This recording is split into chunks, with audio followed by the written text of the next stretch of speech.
We've had a lot of folks talk from a perspective of teachers, of former school board members, of parents, and I have none of those experiences. I sort of randomly ended up on the education committee and had to deal with this particular issue, and I dealt with it by looking at the facts that were presented to the committee. And as someone who came in with no preconceived notions, I ended up supporting this bill and now floor jockeying it today.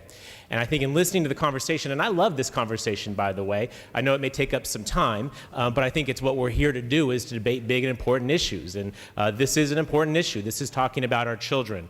But let me talk about what I heard today and what I want to talk about, which is, number one, the reason we're discussing this is because the science and the data supports it.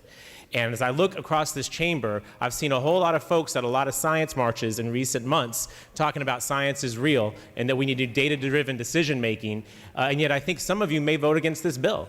And I think that's a bit strange, or at least contradictory.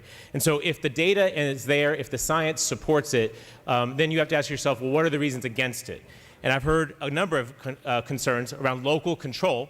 I would say that look at your voter file and see how many things you voted on in this session that actually tells local school districts what to do, and how many of them would you take back? Would you take back gender parity in athletics? Would you take back LGBT student protections? What would you take back? Because we have long established that it is right and important for the state to weigh in when it comes to issues in our classrooms.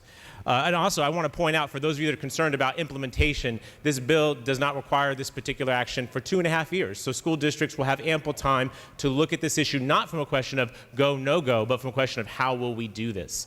And so I think the local control question is a bit of a red herring. So the last thing is inconvenience. And I think that's really startling, to the extent that I've heard that it's inconvenient for the parent, for the employer, for the livestock, apparently. That was referenced earlier. This is about children. This is about kids. This would reduce youth suicide. This would reduce youth depression. This would improve the health and well-being of our kids. So colleagues, I present you sometimes some difficult issues, but when you're asked where you were on this issue, stand with the kids. Look at the data, understand who our best and most important priority is, and know that we as legislators have to manage change. And so this is going to change some stuff.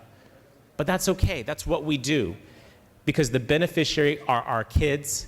I ask for your aye vote on SB 328.